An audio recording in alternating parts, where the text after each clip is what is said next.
For the past few years, cat cafes have been popping up all over the country. Kanchan Singh is the founder of Crumbs Whiskers, the first cat cafes in both DC and Los Angeles. Not only is it a really cute concept, but it's actually a very successful business. On our first day in business, we did $22,000 in business. Wow. The line outside the door was like 3 blocks long.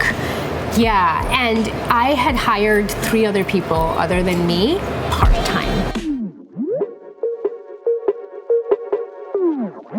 So today we're going to take a look at a day in Kanchan's life and see what it was like to open and run 3 successful cat cafes. So when you come to the kitten lounge, it's not like you're just surrounded in a room full of kittens, you're actually being taken care of. So today we basically started with a filming for a press release, like an internal press release that the kitten lounge is staying open. Really exciting. Guys, what is going on? Maybe talk about how our adoption rates in the DC one. When we first opened the DC one, we got double the amount of adoptions as we did in DC. One of the most exciting things since we... So I just talked about, what the kitten lounge is, what we're doing, why we're doing it, the impact of it. So we started the day off with the filming. Crumbs Whiskers now has 3 locations, is valued at approximately $2 million, and is still growing. But it wasn't a straightforward path to get there. Kanchan came up with the idea for Crumbs Whiskers after a trip to Thailand. I went there to volunteer at an elephant sanctuary, and I really liked the model of the elephant sanctuary, so I kind of started thinking about, okay, these are elephants, but how can we create a place where people can meet cats? And on that same trip, I stumbled across a cat cafe in Thailand, and it was like walking into the answer of the question I'd been asking myself for a few years, actually. Yeah, and it was crazy, and I knew, the moment I walked in there, I knew I was like, this is it. This is Piggy. Oh my gosh, Dora is so cute. So Kanchan got straight to work researching how to start a cat cafe. On that plane ride back from that cat cafe to the US, I didn't even have a notebook, so I got all these United napkins. I don't know what the air hostesses thought I was doing, but I was like, I need more napkins, and I mapped out the entire business model. And what were you doing at that time? I was an IT consultant, which is really funny. Anybody who knows me is like, what the hell were you doing in IT consulting? But I was an IT consultant in a I worked corporate. I was working at Accenture full time, but the reason I went to Thailand in the first place and went to the elephant sanctuary is because I felt like something had sucked my soul out of me. I went there to just get myself back almost, because I'd lost myself in the corporate world. So I did come back and I quit that job because I was like, I found my dream project. It's a huge risk to quit your corporate job to start your own company. What was that like? It was scary, not just because, entrepreneurship is scary, but when I had the idea for a cat cafe, this was 5 years ago, they didn't exist in the US at all. There wasn't a single one. Right now, there's over 24. Whoever I shared the idea with thought I had gone off the deep end. They were, yeah, so everyone was like, oh no. But that would be difficult then. What made you be you just believed in the idea? Yeah, I really believed in the idea. So it was really hard for me because not only was I jumping into entrepreneurship, I was jumping into a product and a concept that nobody could wrap their heads around. Nobody had ever heard of the idea of drinking coffee and playing with cats. This is Aspen. Come here. Not a dog. Come here. Oh. Since Kanchan has a store in DC and LA, she ends up working with the DC store remotely with phone and video calls. Yeah, sorry, I'm in the cafe, and then it was catching up with my chief creative officer, who sort of manages all of our social and basically our entire digital presence, and we're really in the process of revamping our digital presence. So talking about what that looks like, talking with my creative team, Sam and Lauren, about what our sort of visual direction looks like moving forward. Okay, so what I want to hear from you guys is what the plan is. And then I caught up with my chief operations officer, who's actually in DC right now. I can hear you now. This is so exciting. Hey, how are you?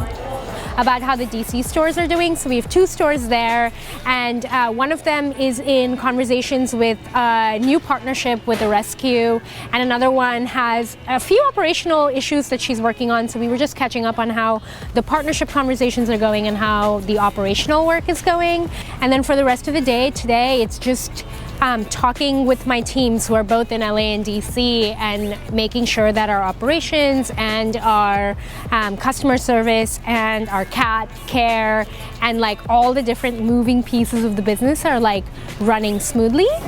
I told Nina, I was like, look, we're doing the cats page for sure, but it's going to be iPhone shots because of how quickly they move out. Yeah. She was like, okay, yeah. She's like, that was my one concern. Like, as well as we're in the process of making some decisions around digital marketing agencies and just some internal changes that we're doing. So like just working through those and seeing what that's going to look like. Like before I even had the approval from the health department, I had already started working on like the funding, the space, the team, all of that. So the legal aspect took 7 months, but then the opening aspect from the idea, from the concept to when we opened was about like 8 to 9 months because they were all sort of happening in parallel. I don't recommend anybody do this, but I was my own lawyer, my own photographer, my own everything. So I did it in record amount. I did it in $50,000. That's like not location. Normal, everything. Yeah. That's really not normal in brick and mortar. Yeah. So this location was more so what is like, even this one was actually done on a pretty low budget. It was somewhere between 120 to 150K. I don't remember exactly where we landed. Yeah. But I did the first one in 50K, which is just insane for a brick. Crumbs and Whiskers was partially funded through Kickstarter. Kickstarter basically has a whole industry of marketing agencies around it itself. It's not as simple as you might think to raise money this way. But with rewards like writing your ex's name in kitty litter to your own private party, Kanchan was able to raise $35,000 for the first cafe in DC. For Kickstarter, you want to start marketing your campaign like 8 months before your like Kickstarter even launches. And so I followed a lot of different blogs and I read intensively about how to raise money successfully on Kickstarter. Tim Ferriss, if you're familiar with him, has fantastic resources, and I just used his stuff as a blueprint.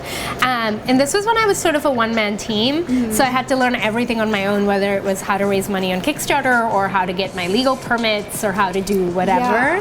I just studied like crazy, and I became a Kickstarter pro, and we launched a Kickstarter and we raised over $15,000 overnight. For a brick and mortar, our numbers are pretty crazy.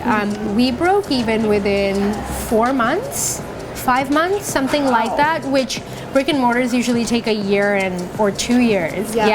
And so we were profitable within the first 4 to 5 months. Crumbs and Whiskers has a few ways they generate revenue. The first being admission to the cafe. For $20, you can get a 30-minute kitten experience. For $35, you get a 70-minute kitten experience. They also have kitten yoga on Sundays for $40 and comedy nights throughout the month for $45. In addition to that, they sell cat-themed merchandise and, of course, a selection of coffee and food. We funded the actual space, the decor, the construction, all of that through Kickstarter, but a lot of the initial research and like all the work that went into it, I paid for it myself. And so it was really a combination of Kickstarter and like some of my own savings. Luckily, I didn't have to dip into my savings a lot because I raised almost everything I needed on Kickstarter. And I got a lot of like, some dumb millennial chick wants to do this like millennial hippie idea, and like, so it was like a lot. It was really hard for me because I'm a very sensitive person, so when that's the response, I sort of like doubt and question it. So there were many times when I came this close to saying I'm stupid, like I should stop, I'm stupid. So I did question that a lot, but there was something in me that just wouldn't accept the idea of not trying. It didn't matter how much doubt I felt and how much like I questioned myself. It was like, you can't walk away from this. And so ultimately I listened to that voice. And ever since then, the business has been so successful that we've actually grown internally. So we haven't needed to raise money either through Kickstarter or through loans or through investors, just because everybody loves the Cat Cafe. Yeah. The first weekend you opened the Cat Cafe, what was that like?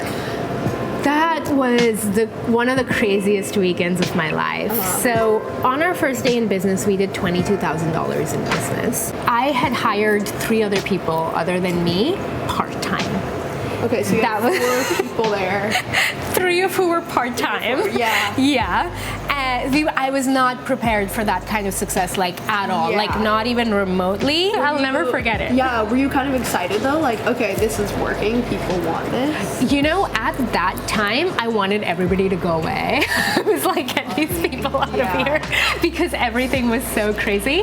But later on, when I could calm down and breathe, I was like, wow, that was amazing. Like, I was so afraid that this wouldn't work, and my biggest problem at the moment is that it works too much. I don't think I've met a single entrepreneur who was like, I knew this would work. I knew I'm fabulous. Like, I knew this is amazing. I'm gonna go do it. Everyone was sort of like, oh God, I really want to do this and I really want to try it, and my heart's telling me to do it, but like my parents are telling me not to do it, and my boyfriend's telling me not to do it, and my head's telling me not to do it, and I'm questioning whether I can do it. And so, like, I think that is really the process, and I think it's really important to be brave. I think the most courageous thing any of us can do is to follow our hearts, you know? And so being brave enough to, like, follow your heart when it's telling you that's your path, and that I think is like what makes entrepreneurs ultimately do it. Is not like a belief in themselves or whatever, it's just that courage of doing it despite the fear, because that's what your heart is telling you to do.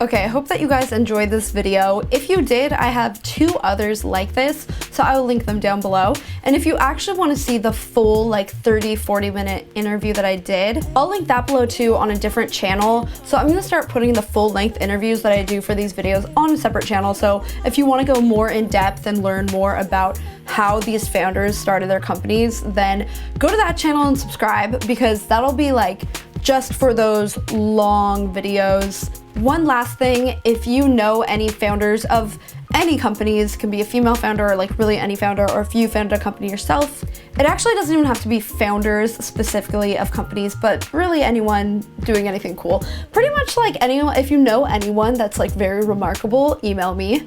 Email me churchshelby@gmail.com, because I'm always looking to make more of these videos. Okay, that's it for this video. I'll see you guys in the next video. Bye.